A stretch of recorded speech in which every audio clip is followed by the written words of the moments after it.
안녕하세요 여러분, 프렌디된 김선입니다. 정말 오랜만에 여러분과 함께 하는 시간을 마련했습니다. 오늘 이야기할 주제는 교정입니다. 케이스 프레젠테이션. 제가 직접 환자를 보고 치료한 걸 가지고 여러분들이 좀 더 이해할 수 있는 부분이 늘어나기를 바라는 마음에 준비해 보았습니다.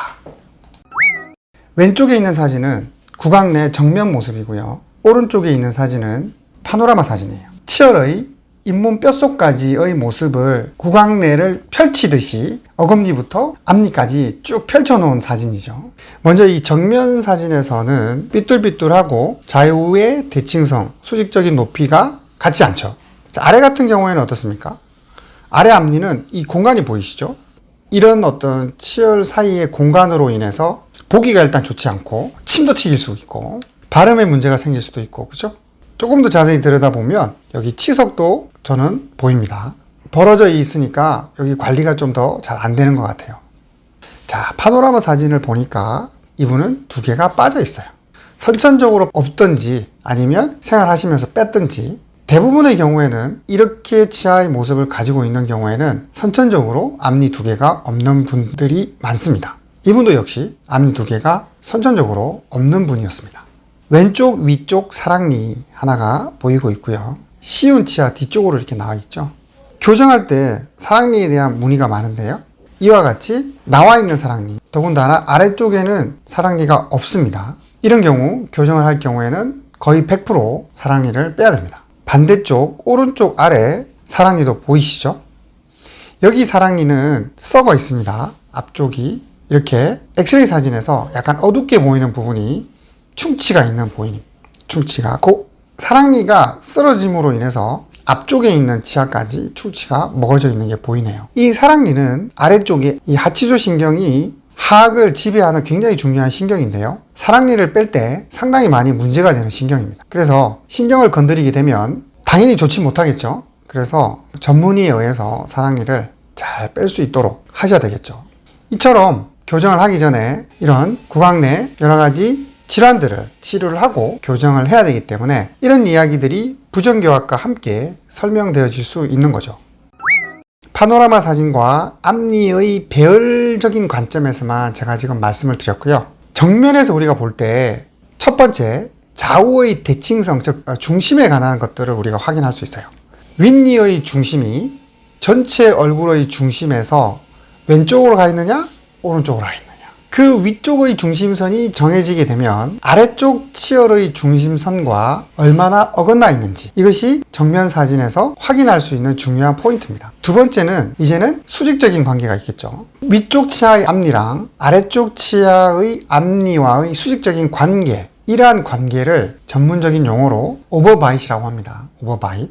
그래서 수직적인 관계를 오버바잇이라고 얘기를 하고, 그 오버바잇이 보통 2에서 3mm 정도 나타날 때 우리가 정상 범주라고 얘기를 하고요. 그것보다 더 크면 지금 여기 사진에서 보이는 정도 5, 6mm 이상의 앞니의 수직적인 관계를 과계교합이라고 얘기를 합니다. 그리고 이거보다 더 얕은, 즉 윗니가 아랫니를 덜 덮는 경우에는 개방교합이라고 하죠. 하나만 더 말씀을 드리면요. 이 환자 그래서 결론적으로 아래쪽 치아가 없다고 했잖아요. 어릴 때부터 선천적으로. 없기 때문에 치아는 더 혀 쪽으로 더 들어갔겠죠. 아랫니가. 그러니까 위쪽 치아가 더 밑으로 떨어지는 거예요. 아랫니가 받쳐주지를 못하니까. 그래서 과계교합이 어쩔 수 없이 더 강화되고, 이분은 저한테 교정을 안 했더라면 점점 더 아래치아는 안으로 혀 쪽으로 들어가고 윗니는 점점 더 내려와서 과계교합이 훨씬 더 심해지는 그런 부정교합 양상을 띠게 됐을 겁니다. 그러니까 다행히 본인도 이런 문제점을 잘 알고 교정을 하고 나중에는 그 미싱, 즉 빠져있는 치아 자리에 임플란트까지 하게 되는 치료를 했습니다. 이분은 저희 치과에서 인비즐라인 치료를 선택했기 때문에, 그럼 인비즐라인 치료를 하게 됐을 때는 클린책이라고 하는 것을 가지고 치료 전과 후의 과정을 실제로 눈으로 보면서 확인하실 수 있어요, 환자분이. 그래서 그게 너무 좋은 장점인 거죠, 인비즐라인에. 그래서 저는 이런 클린책을 통해서 환자분과 굉장히 많은 소통을 합니다. 치료 전에도 하고 치료 중간에도 하고 치료가 끝났을 때도 하고요. 제가 이분의 클린책 사진을 한번 보여드리면요, 치료기획 2처럼 환자의 구강 내 모습을 이렇게 디지털로 만들어 놓는 거죠. 그래서 측면 정면 뭐 이렇게 얼마든지 다 볼 수 있어요. 교환면도 볼 수 있고 이렇게 막 움직이면서 다 볼 수 있죠. 그죠? 철사 교정하면 이런 거 진짜 도저히 설명이 불가능하거든요. 그래서 이제 환자분이 10번 장치를 끼고 오셨을 때 실제 구강내 모습과 이 클린책상의 모습이 일치해야 돼요. 그래야지 그 다음 스케줄을 이어서 할 수 있는 거죠. 근데 이제 이런 내용들이 인비젤라인을 아는 사람들은 아는데 지금 인비젤라인 치료를 안 하는 사람들이 또 무슨 말인지 모르잖아요. 이게 어떻게 해야 되지? 방법이 없습니다. 앞에 영상 찾아보시든지 여러분들 조금만 더 노력하시면 알아내실 수 있을 겁니다. 뭐 링크도 친절하게 올려드리겠습니다. 이 환자분이 이렇게 치료 계획을 세워서 위쪽에는 18개, 아래쪽에는 26개의 장치를 이용을 해서 1차적인 치료를 했습니다. 그리고 이제 1차적인 치료의 목표를 계획을 해서 교정을 했는데요.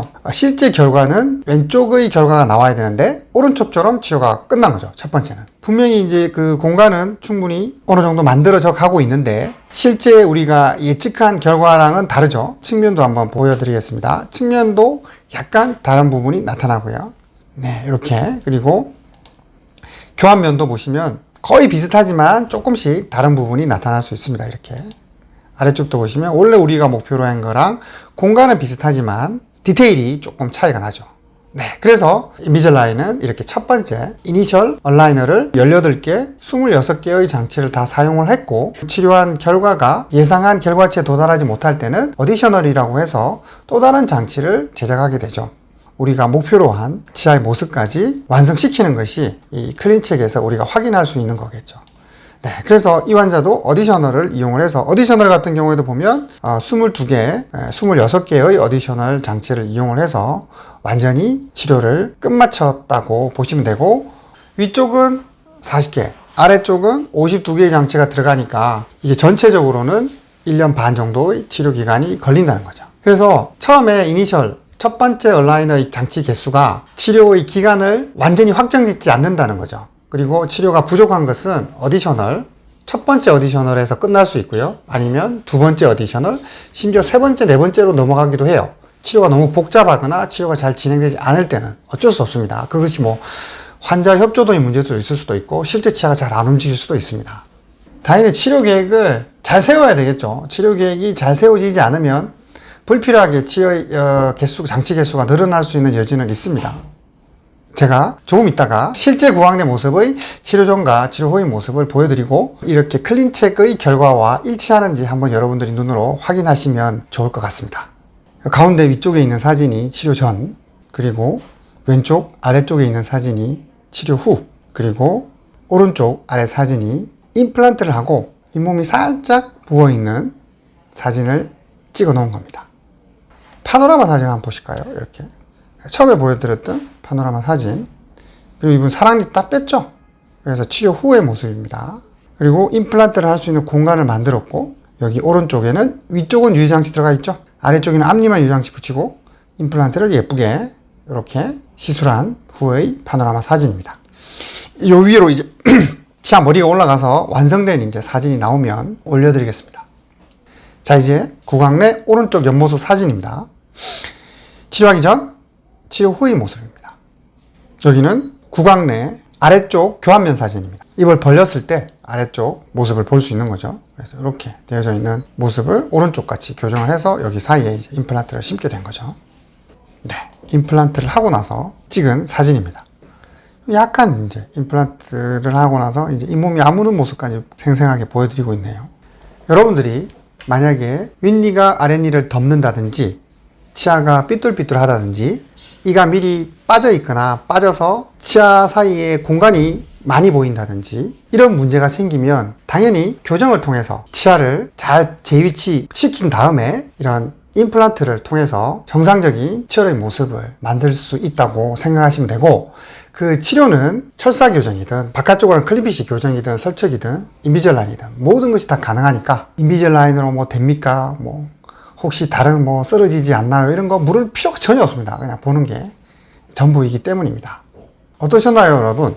오늘 오랜만에 영상을 찍게 되니까 좀 더 반갑고 설레이기도 하는데 여러분도 즐거우셨는지 모르겠습니다.